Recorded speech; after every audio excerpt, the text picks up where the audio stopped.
உங்கள் குழந்தைக்கு இரும்பு சத்து கம்மியாக இருக்கா? அப்போது ராகியும் கம்பும் சேர்ந்து இப்படி ஒரு அடையை செஞ்சு கொடுங்க.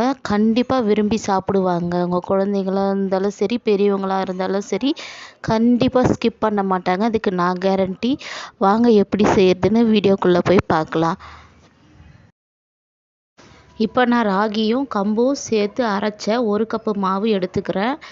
நறுக்குன சின்ன வெங்காயம் 1 கைப்பிடி அளவு, 1 கைப்பிடி அளவு முருங்கைக்கீரை, 1/2 டீஸ்பூன் உப்பு, 1 டீஸ்பூன் நாட்டு சர்க்கரை, 1/4 டீஸ்பூன் ஓமம் சேர்த்து நல்லா கையால் பிசைஞ்சிக்கலாம். நல்லா பிசைஞ்சிட்டு கொஞ்சம் கொஞ்சமாக தண்ணி விட்டு சப்பாத்தி மாவு பதத்துக்கு பிசைஞ்சு எடுத்துக்கணும். நிறைய தண்ணி ஊற்றக்கூடாது. கொஞ்சம் கொஞ்சமாக தெளித்து சப்பாத்தி மாவு கன்சிஸ்டன்சிக்கு பிசைஞ்சிக்கணும். இப்போ பிசைஞ்சாச்சு.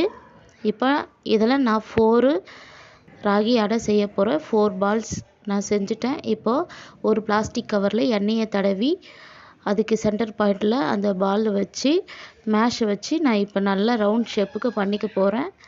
நல்லா ப்ரெஸ் பண்ணுங்கள்.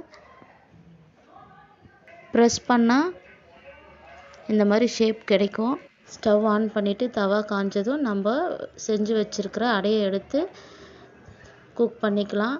பாருங்கள், ஃப்ரண்ட்டு பேக்கு பொறுமையாக லோ ஃப்ளேமில் வச்சு குக் பண்ணுங்கள். ஏன்னா ஹை ஃப்ளேமில் வச்சா சரியாக வேகாது, அப்புறம் ஸ்டொமக் பெயின் வரும். ஸோ நீங்கள் லோ ஃப்ளேமில் வச்சு பொறுமையாக குக் பண்ணிக்கோங்க. இப்போ குக் பண்ணியாச்சு. இப்போ நான் நெக்ஸ்ட் பேட்ச் அதே மாதிரி செஞ்சுக்கிறேன்.